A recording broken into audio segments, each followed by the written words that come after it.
Middle east में Iran को लेकर तनाव बढ़ रहा है। तेल की कीमतें ऊपर जा रही हैं और दुनिया भर के बाजारों पर दबाव भी दिख रहा है। लेकिन इसके बावजूद शेयर बाजार में उथल पुथल तो हुई, लेकिन उतनी बड़ी गिरावट नहीं आई जितना लोगों को डर था। अब इसी को लेकर के गोल्डमैन सैक्स के सीईओ डेविड सोलोमन ने कहा है कि बाजार को इस पूरे हालात का असली असर समझने में अभी कुछ हफ्ते और लग सकते हैं, क्योंकि इन्वेस्टर्स अभी भी इस पूरे वॉर सिनेरियो के आर्थिक प्रभाव को पूरी तरह समझने की कोशिश ही कर रहे हैं।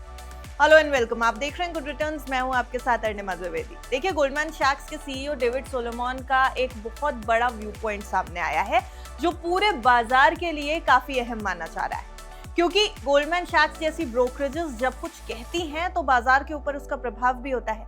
और अगर सैक्स के सीईओ डेविड सोलोमन कुछ कह रहे हैं इस वॉर सिनेरियो को लेकर के, तो इन्वेस्टर्स सुन भी रहे हैं और उसको समझने की कोशिश कर रहे हैं। तो हम भी इसको डिकोड करने की कोशिश करते हैं एकदम आसान भाषा में। सोलोमन ने कहा कि मिडिल ईस्ट में चल रहे ईरान वॉर का असली असर समझने में फाइनेंशियल मार्केट्स को अभी कुछ और हफ्ते लग सकते हैं। अब सैक्स के सोलोमन ने सिडनी में एक बिजनेस समिट के दौरान ये बयान दिया। उन्होंने ये कहा कि ये देखकर थोड़ी हैरानी हुई कि इतने बड़े जियोपॉलिटिकल कॉन्फ्लिक्ट के बावजूद मार्केट्स का रिएक्शन आमतौर पर जैसा होता है उसके मुकाबले काफी शांत रहा है।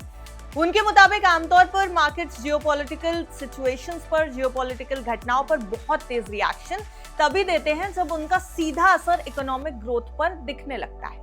ऐसे में सोलोमन का कहना है कि जब वो मौजूदा मार्केट रिएक्शन को देख रहे हैं तो उन्हें लग रहा है कि इस कॉन्फ्लिक्ट के साइज को देखते हुए रिएक्शन और ज्यादा तेज हो सकता था, लेकिन अभी तक ऐसा हुआ नहीं। उनका कहना है कि दुनिया में एक साथ कई घटनाएं हो रही हैं, लेकिन उनका कंबाइंड या फिर क्यूमुलेटिव इफेक्ट अभी तक शेयर मार्केट्स में साफ तौर पर नजर नहीं आया। सोलोमन की माने तो अगर इन सभी घटनाओं का असर एक साथ दिखने लगे तो मार्केट रिएक्शन ज्यादा हार्श हो सकता है। हालांकि उन्होंने ये भी कहा कि अभी इस बारे में ज्यादा स्पेक्यूलेशन करना मुश्किल है, क्योंकि अभी भी बहुत सारी चीजें अनसर्टेन हैं, अभी भी बहुत सारी चीजें जो हैं वो पर्दे में। ऐसे में इन्वेस्टर्स को ये समझने की जरूरत है कि ईरान कॉन्फ्लिक्ट का शॉर्ट टर्म और मीडियम टर्म में मार्केट और इकोनॉमी पर क्या असर होगा। कम से कम कपल ऑफ वीक्स तो जरूर लग सकते हैं इस पूरे सिनेरियो को समझने में।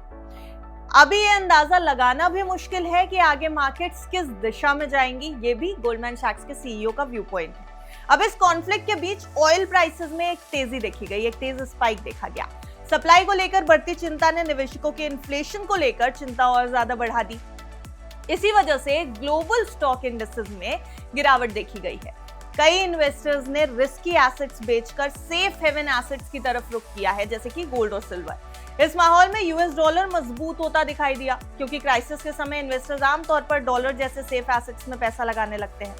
हालांकि अगर वॉल स्ट्रीट पर नजर डालेंगे तो वॉल स्ट्रीट में गिरावट अभी तक ज्यादा बड़ी नहीं रही है। इंपॉर्टेंट यूएस इंडेक्स S&P 500 इस हफ्ते अब तक 1% से भी कम गिरा। शुरुआत में ट्रेडिंग के दौरान जो गिरावट आई थी उसका कुछ हिस्सा बाद में रिकवर भी हो गया। ऐसे में सोलोमन का कहना है कि यूएस इकोनॉमी अभी भी मजबूत स्थिति में है। उन्होंने कहा कि अगर फिलहाल मिडिल ईस्ट सिचुएशन को अलग रख दिया जाए तो कई strong macro factors US economy को सपोर्ट कर रहे हैं। ईजिंग मॉनेटरी साइकिल और रेगुलेटरी प्रैक्टिसेस में रिलैक्सेशन जैसे फैक्टर्स ने यूएस इकोनॉमी को स्टेबल बनाए रखने में मदद की है। इस साल इस बात की रीजनेबल प्रोबेबिलिटी है, यानी 2026 में इस बात की रीजनेबल प्रोबेबिलिटी है कि यूएस इकोनॉमी थोड़ा ज्यादा तेजी से ग्रो कर सकती है। और अगर ऐसा होता है तो इन्फ्लेशन भी मार्केट कॉन्सेंसस से थोड़ा ज्यादा होगा। सोलोमन ने प्राइवेट क्रेडिट मार्केट्स को लेकर भी चिंता जताई है। उनका कहना है कि फिलहाल यूनाइटेड स्टेट्स में प्राइवेट क्रेडिट पोर्टफोलियोज का परफॉर्मेंस जनरली अच्छा रहा है, लेकिन अगर लंबे क्रेडिट साइकिल के दौरान इकोनॉमिक ग्रोथ धीमी हुई, अगर इकोनॉमिक ग्रोथ स्लो हुई या रिसेशन आ गया तो कुछ कमजोरियां सामने आ सकती है।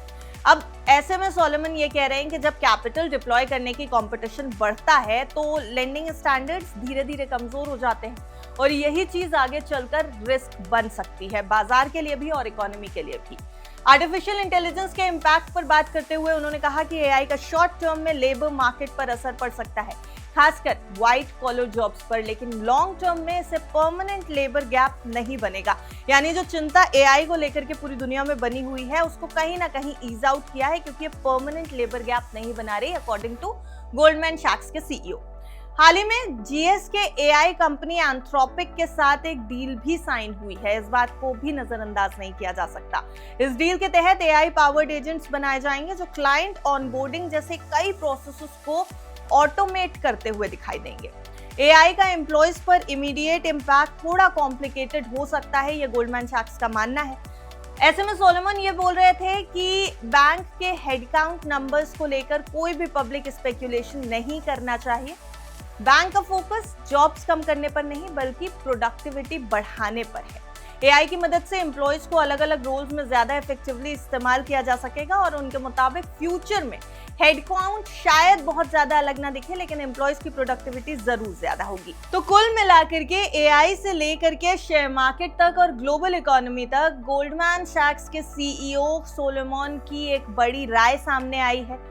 ज्यादातर लोग एआई को लेकर के परेशान हैं, कुछ मिडिल ईस्ट में चल रहे तनाव के कारण परेशान हैं और इस वजह से बाजार में उथल पुथल जरूर नजर आ रही है। लेकिन क्या ये लॉन्ग टर्म इम्पैक्ट है? देखिए, गोल्डमैन सैक्स तो ये कह रहा है कि अभी पूरी तरीके से आकलन ही नहीं कर पाया है बाजार, इसलिए गिरावट बहुत बड़ी नहीं है। मार्केट हार्श सिग्नल भी दे सकता था, लेकिन अब अगर वॉर लंबी छिड़ती है तो बाजार के ऊपर क्या असर होगा, इसको लेकर के बहुत सारे व्यू पॉइंट्स और बयान सामने आ रहे हैं। इसलिए गुड रिटर्न्स की आपको सलाह है कि अगर आप बाजार में कहीं भी निवेश करते हैं तो उससे पहले अपने रिस्क प्रोफाइल को एनालाइज कर लीजिए, अपनी पूंजी को देख लीजिए, बजट बना लीजिए और अपने फाइनेंशियल एडवाइजर की राय जरूर ले लीजिए। देखते रहिए गुड रिटर्न्स।